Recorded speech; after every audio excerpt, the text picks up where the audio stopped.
सबसे स्वीट, सबसे प्यारे, सबके दिलों में बसने वाले बहुत ही प्यारे सिंगर गोलू राजा हैं। एक बार भाई के लिए जोरदार ताली आप लोग बजा दीजिए। मैडम जी कुछ बोलिए आप भी। गोलू जी आप ही बोलो सब कुछ। तनी होने देख के, होने देख के। सबसे पहले आप सभी को शुभी शर्मा का प्रणाम। का हाल चाल बा? एकदम ठीक बा ना? का एक लाइन मैं भी गाना चाहूंगी सबके लिए। दीदिया रे दीदिया दिवरा पे मनवा डोले।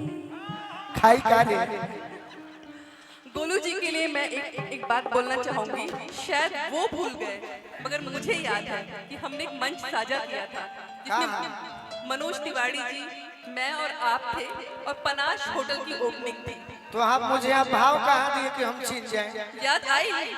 भाव दिए होते अब तब इनका हम भाव भी चाहिए। काहे भाव चाहिए बताइए रहो। भाव चाहिए कि मैंने हमनियों के लोकल आदमी बनी जा और उरा सुपर फास्ट पर चढ़त तनी लोकलो ट्रेन कबो कबो काम आवेला। का भाई गलती ना नु हई देखी पैसेंजर ने अलगे हमलाई हिसाब सासाराम से पटना है। नहीं देखिए, मस्ती मजाक अलग की चीजें, लेकिन वाकई चंदन भाई और गोलू भाई बहुत ही अच्छे सिंगर हैं। दोनों भाई खातिर एक बार जोरदार ताली आप लोग बजा दीजिए। आपने कौन सा गाना गाया भैया? तनी देबो भाई। हेलो दीदिया रे दीदिया देव रे को मनावा डोले, लेकिन यही ट्यून पे वो गाना हम सुन रहे हैं। अरे की दुआरी में आई के हिलावा तारी टोला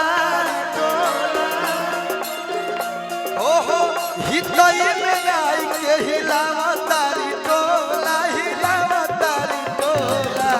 अब भौजिंदा हर बहिना हो गइली बमगो।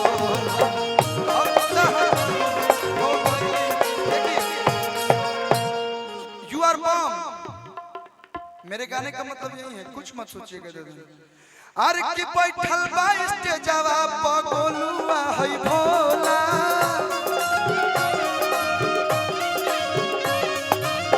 बैठल बा स्टेजवा प गोलू राजा भोला है चंदन भाई भोला। अब भौजी तो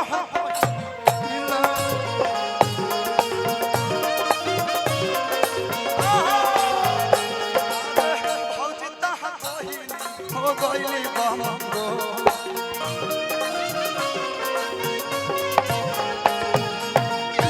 ज्यादा टाइम व्यतीत ना करते हुए एक डांस हम दोनों लोग करते हैं। इसके बाद अभी बहुत लंबा प्रोग्राम बा, हम बहुत ज्यादा समय लेते हैं घड़ी।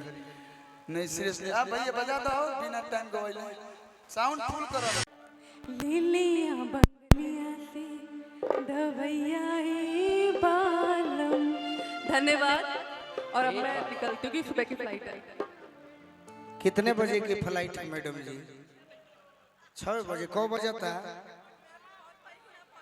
1:30 बजे था। अरे हमने के धरवा देव जा रौरा बैठी ना, रौरा बैठे के पड़ी लखेद के फ्लाइट के धले इतना मने हमने के बुरबक बन जाए कि छोड़ के चल जाइए ना। थोड़ा सा बैठना पड़ेगा आपको। 10 मिनट बैठिए आप चले जाइए। राकेश मिश्रा भैया सभी आग्रह करेंगे आप हम लोग के जज थोड़ी हैं, आप हम लोग के बड़े भाई हैं। अगर आप भी अपने घर पर आए हैं तो हम भी अपने घर पर आए हैं। और सुभी शर्मा जी आपका नाम लिए तो शायद आप हमारे गुरु तुल बड़े भाई हैं, तो आपको भी आना पड़ेगा मंच पर। मैं आपसे आग्रह कर रहा हूँ। विष्णु भैया तले देख लो, अनिल भी आओ है ना। अरे दू सब कहबत साज बाज मिल जाए। रूपा जी बानी नो